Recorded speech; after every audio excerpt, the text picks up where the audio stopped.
Olá! Hoje a gente vai mergulhar no capítulo 5 da Epístola aos Hebreus. Bom, o texto começa, falando sobre a figura do sumo sacerdote, alguém que é escolhido entre as pessoas, para representar essas pessoas diante de Deus. Isso oferecendo dons, sacrifícios pelos pecados. E tem um ponto interessante sobre a empatia, Exato. Como ele mesmo está sujeito à fraqueza, ele consegue tratar com mais compaixão quem erra, quem se desvia. Pois é, e ele até precisa oferecer sacrifícios por si mesmo, não só pelo povo. Sim, isso mostra bem a humanidade da função ali no Antigo Testamento. Mas o ponto central que o autor destaca é: ninguém pega essa honra para si. Tem que ter um chamado de Deus, sabe como foi com Arão. A autoridade vem de cima. E essa ideia do chamado divino é justamente a ponte que o autor faz para falar de Cristo. Ele argumenta que Cristo também não se promoveu, não se glorificou para ser sumo sacerdote. Não, foi Deus quem o designou. Isso, com aquelas palavras bem conhecidas. Tu és meu filho, eu hoje te gerei. E depois, de forma ainda mais específica, tu és sacerdote eternamente segundo a ordem de Melquisedeque. Exatamente. E essa ordem de Melquisedeque é chave aqui. É sempre um ponto que gera muita conversa, O que faz essa ordem ser tão diferente da de Arão, que era tradicional? Olha, a diferença é bem significativa. Melquisedeque aparece lá em Gênesis, antes da lei de Moisés, antes do sacerdote levítico todo. Ele abençoou Abrão. Isso, o ancestral de Levi, de Arão, o que já sugere uma certa precedência, entende?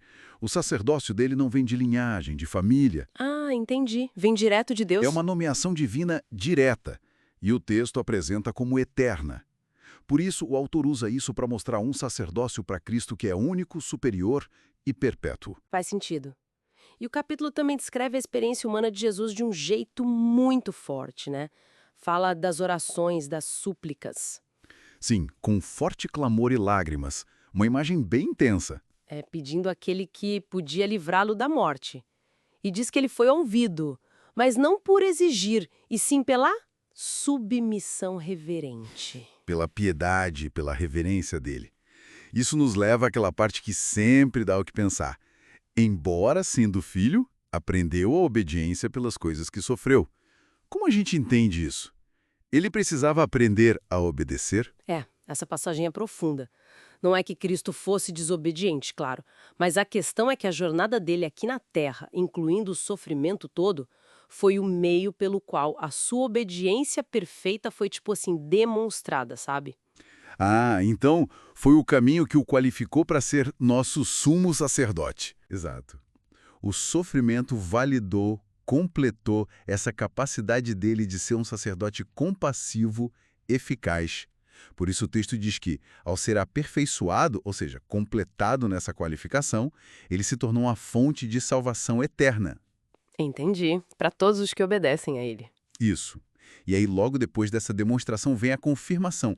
Ele é nomeado sumo sacerdote segundo a ordem de Melquisedeque. Fecha o ciclo, Fecha sim. Essa ligação entre sofrimento, qualificação, salvação é muito forte no argumento.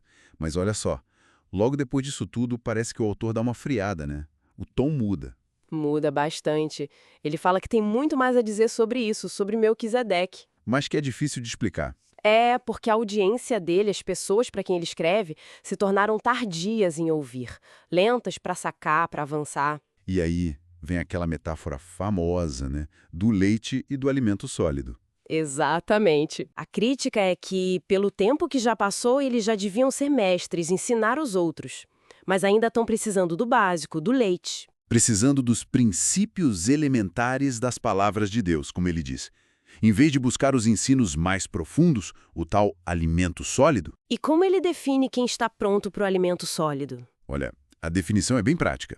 Ele diz que o alimento sólido é para os maduros. E quem são os maduros? Aqueles que, pelo exercício constante, têm suas faculdades exercitadas para discernir o bem e o mal. Ah, então a maturidade está ligada a essa prática, a esse exercício de discernir. Não é só tempo de fé. Não é só tempo. É uso, é prática contínua, exercitar a capacidade de diferenciar, de julgar corretamente as coisas. Bom, então, recapitulando aqui, a gente viu a singularidade do sacerdócio de Cristo, né? Ligado ao Melquisedeque, aperfeiçoado pelo sofrimento e se tornando fonte de salvação. Isso. E, por outro lado, esse puxão de orelha, esse desafio aos leitores sobre a maturidade espiritual. Sair do leite, buscar o alimento sólido. Desenvolver o discernimento. Exato. E isso deixa a gente pensando, né?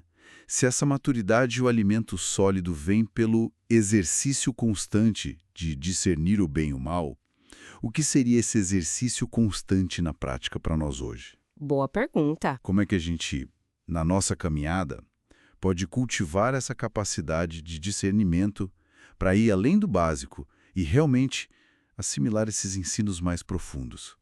Fica aí a reflexão.